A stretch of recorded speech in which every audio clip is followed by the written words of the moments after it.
Hello student, स्वागत करता हूं आपका अपने यूट्यूब चैनल पे। मेरा नाम है रजत और मुझे 11 साल से ज़्यादा का इंडस्ट्री एक्सपीरियंस है। आज हम कवर करने वाले हैं अपनी पाइथन की सीरीज़ में वाइल लूप को। प्रीवियस लेक्चर में हमने कवर किया था फॉर लूप, आज हम देखने वाले हैं वाइल लूप को बेसिकली। तो चलिए इसको शुरू करते हैं बिना टाइम गवाए। ये हमारा ओपन है VS कोड एंड हमने प्रीवियस लेक्चर में कवर किया था फॉर लूप, तो वो एग्जांपल यहाँ पे आप ऊपर देख सकते हो। मैं इसी शीट में वाइल लूप को भी कवर करूँगा क्योंकि these both are part of iterative loops. Okay, iterative control statement, ये भी आप सुन सकते हो वर्ड कई बार। तो वाइल का जो काम होता है वो होता है iteration based loop. Okay, and when we say iteration, तो इटरेशन का मतलब क्या होता है? Iteration is one iteration is equal to one run. जैसे आप 10 बार इसको रन करोगे तो 10 इटरेशन होगी, तो इटरेशन इक्वल टू 10 हो जाएगा। Okay, iteration based loop. और जो वाइल होता है this is also known as definite and indefinite loop. Indefinite और डेफिनेट लूप का क्या मतलब होता है? बेसिकली देखिए, प्रोग्रामिंग में आपने कई बार सुना होगा कि इंडेफिनेट लूप क्या होता है। तो जब एक कंडीशन कभी फॉल्स होगी ही नहीं, ठीक है, उस कंडीशन को आप इंडेफिनेट लूप कंडीशन कह सकते हो बेसिकली। तो वो हम अभी एग्जांपल देखेंगे। अभी के लिए बस आप इतना समझ लो, जो कंडीशन एक पर्टिकुलर स्टेज पे जाने के बाद खत्म हो जाएगी उसको आप कहते हो डेफिनेट कंडीशन, और जो कंडीशन कॉन्स्टेंटली चलती रहेगी उसको कभी एंड ही नहीं होना तो उसको आप कहेंगे इंडेफिनेट लूप। ओके, नाउ इसको थोड़ा सा और समझते हैं। बेसिकली इनडेफिनेट लूप और डेफिनेट लूप का एग्जाम्पल हम सिंगल एग्जाम्पल कवर करेंगे, जिससे कि हमें ये क्लियर हो जाएगा कि दोनों में डिफरेंस क्या है। तो सबसे पहले समझते हैं इसका सिंटेक्स। इसका सिंटेक्स कैसे काम करता है?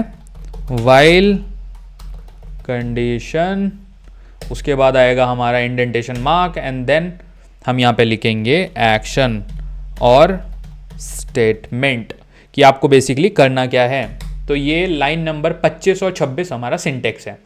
अब यहाँ से मैं कमेंट हटाता हूँ और यहाँ से हम स्टार्ट करते हैं अपना एग्जांपल। लेट्स से हम एक वेरिएबल बनाते हैं सैलरी इक्वल टू 1, मतलब सैलरी 1 रुपये है। लेट्स से हमने ये एग्जांपल लिया। अब वाइल लूप यूज करेंगे, while salary less than equal to 5। हमने एक कंडीशन दी, इंडेंटेशन नहीं भूलना है कि सैलरी, हम ये वाइल लूप तब तक चलाएंगे जब तक हमारी सैलरी इक्वल टू बेसिकली 5 ना हो जाए। ओके, तो जैसे 5 के वो टच करेगी तो वो ब्रेक होगा वहाँ पे जो हमारा लूप है। अब देखते हैं वो ब्रेक कैसे होगा। उसके लिए पहले मैं यहाँ पे वाइल को एक प्रिंट स्टेटमेंट देता हूँ और यहाँ पे हम प्रिंट करेंगे। एक काम करते हैं, हम नंबर ही प्रिंट कराते हैं। अगर हम इसको कोट्स में डाल देंगे तो वो स्ट्रिंग के फॉर्मेट में चला जाएगा, जो कि हमें नहीं देना है।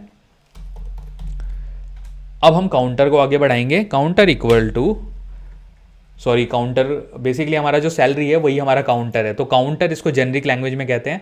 हम काउंटर को एक इंक्रीज करेंगे क्योंकि मैं चाहता हूँ कि जो हमारी सैलरी की काउंटेशन है, जब सैलरी की मैंने वैल्यू ऊपर 1 ली है तो ये पूरा 5 तक जाए इटरेशन। तो यहाँ पे मैं क्या करूँगा, salary equal to salary plus 1। Okay, अब यहाँ पे हमें इंडेंटेशन देना पड़ेगा। क्या हमें इंडेंटेशन देना पड़ेगा? तो एक बार कोड को देखिए एंड समझिए कि इसका इंडेंटेशन हम कैसे डिफाइन करेंगे। इसका इंडेंटेशन हम ठीक करने से पहले मैं अपना प्रिंट दे देता हूँ।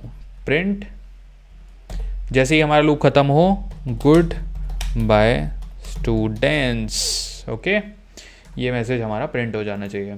अब ये देखिए, ये जो लाल आपको दिखा रहा है ये बेसिकली खुद आपको दिखा रहा है अनएक्सपेक्टेड इंडेंटेशन पाइलेंस। तो ये जो है इंडेंटेशन ये फॉलो नहीं कर रहा है, जो कि देखिए रेड था। ये जो हमारा इंडेंटेशन होता है, जो हमारा सैलरी का काउंटर हमने सेट किया है लाइन नंबर 32 पे, ये हमारा वाइल के इंटेंडेड ब्लॉक के अंदर आना चाहिए। वो कैसे आएगा? इसको मैं एक बैक स्पेस दूंगा। अब आप देखिए, ये जो आपको लाइन दिखाई दे रही है यहाँ पे, ये जो लाइन है, तो ये पूरा एक ब्लॉक है, ये वाइल का ब्लॉक है। अगर इसमें हम कहीं पे भी स्पेस से छेड़खानी करेंगे तो वो आपको एरर देगा। तो प्रॉपर आपको स्पेसिंग का ध्यान रखना है। इसको मैं इधर कर दूं चाहे मैं इधर कर दूं, ये देखिए अब वो नेक्स्ट लाइन पे रेड दिखा रहा है तो वहां पे एरर दे रहा है। हम इसको प्रॉपर प्लेस पे लाए तो देयर इज नो एरर। अब ये काम कैसे करेगा पहले मैं आपको वो बताता हूँ। देखिए, इसको हम किस तरह से एग्जीक्यूट करेंगे बैक एंड पे। सैलरी है, हमने काउंटर इसका सेट कर दिया 1। ओके, ये हमारा इटरेटिव कंडीशन हो गया, हमने इनिशियलाइज कर दी वैल्यू 1। ये वैल्यू जाएगी यहाँ पे सैलरी 1 में, तो 1 जो है वो less than equal to 5 check करेगा सिस्टम, तो ये लेस देन में फॉल हो जाएगा, तो कंडीशन आपकी हो जाएगी ट्रू। उसके बाद ये उसको प्रिंट कर देगा, वैल्यू को आउटपुट में 1 प्रिंट कर देगा। अब यहाँ पे salary equal to salary plus 1 है, ठीक है, तो आप वैल्यू यहाँ पे मत डालिएगा लेफ्ट साइड पे, क्योंकि वो वैल्यू हो रही है कैलकुलेट। तो कुछ चीज़ों में प्रोग्रामिंग का जो फंडा होता है वो आपको सिंटेक्स बेसिस पे फॉलो करना होता है, ना कि अपनी जनरल और कॉमन सेंस को यूज़ करना होता है वहाँ पे, क्योंकि कुछ चीज़ें प्री डिफाइन है। तो यहाँ पे ये इस वाली सैलरी में अगर आप 1 लिख दोगे तो आप कह सकते हो कि 1 इक्वल टू 1 प्लस 1, और ये खत्म हो जाएगा यहाँ पे। It will not work like that. ये आप कैलकुलेट कर रहे हो तो ये इसको ऐसे लेके जाएगा 1 को आगे, salary will be equal to 1 plus 1, तो विच विल बी 2। जब 2 यहां पे आ जाएगा तो अब हमारी जो सैलरी की नई वैल्यू है वो है नंबर 2। अब हमारी आप फिर से कंडीशन चेक करो। ओके, नंबर 2 भी 5 से छोटा है तो सेम प्रोसेस होगा, फिर उसमें 1 जोड़ा जाएगा तो 3 आ जाएगा, 3 भी 5 से छोटा है फिर वो जोड़ा जाएगा। उसके बाद जब ये 5 को टच करेगा तो क्या ये ब्रेक कर देगा, क्योंकि हमने कंडीशन इक्वल टू की दी है, तो वो कंडीशन भी हमारी ट्रू होगी। उसके बाद जैसे ही हमारी वैल्यू 6 जाएगी तो 6 जो हमारी वैल्यू है वो फॉल्स वैल्यू है। अब इसको एक काम करते हैं, डायरेक्टली इसको एग्जीक्यूट करके देखते हैं कि हमारे आउटपुट में क्या आ रहा है।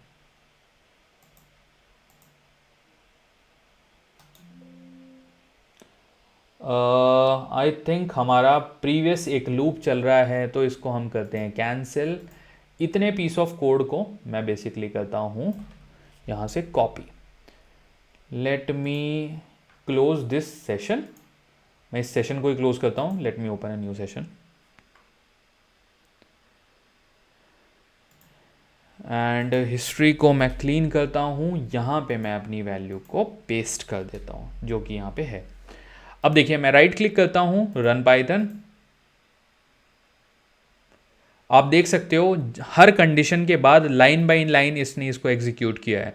तो जैसे ही आपकी लाइन 1 आएगी ये गुड बाय स्टूडेंट प्रिंट करेगा। 2 पे भी इसने प्रिंट करा है गुड बाय स्टूडेंट्स, यहाँ पे प्रिंट करा है। इसको भी मैं आपको बताता हूँ, ये देखिए यहाँ पे भी 1 आया, कंडीशन ट्रू हुई, गुड बाय स्टूडेंट प्रिंट हुआ, 2 आया, फिर हुआ 3 आया, 4 आया, 5 आया, लेकिन जैसे ही 6 आया तो आपकी कंडीशन फॉल्स हो गई, इसलिए आपको आउटपुट में कुछ नहीं दिखाई दिया। अब ये देखिए, जब तक ये लाइन नंबर 32 यहाँ पे मैंने डाली हुई है तो ये इंक्रीमेंट हो रहा है, तो ये बेसिकली एक आप कह सकते हो कि ये इंक्रीमेंटेड वैल्यू है, ठीक है, और ये डेफिनेट वैल्यू है क्योंकि ये एक पर्टिकुलर टाइम पे जाके स्टॉप हो जाएगी। अगर मैं यहाँ से ये लाइन हटा दूँ, अब मैं आपको इसका आउटपुट दिखाता हूँ। एक बार देखिए, मैंने ये लाइन हटा दी है काउंटर वाली, ये देखिए ये इनडेफिनेट लूप है क्योंकि जो कंडीशन है सैलरी इज इक्वल टू 1, तो जो 1 है वो हमेशा एंड ऑफ दिस वर्ल्ड तक हमेशा 5 से छोटा ही रहेगा जब तक कि मैथमेटिक्स कोई चेंज ना कर दे, ठीक है। तो जो हमारा इस तरह का लूप होता है, इस वाले लूप को हम कहते हैं इनडेफिनेट लूप, इनफाइनाइट लूप कहते हैं हम इसको, इनफाइनाइट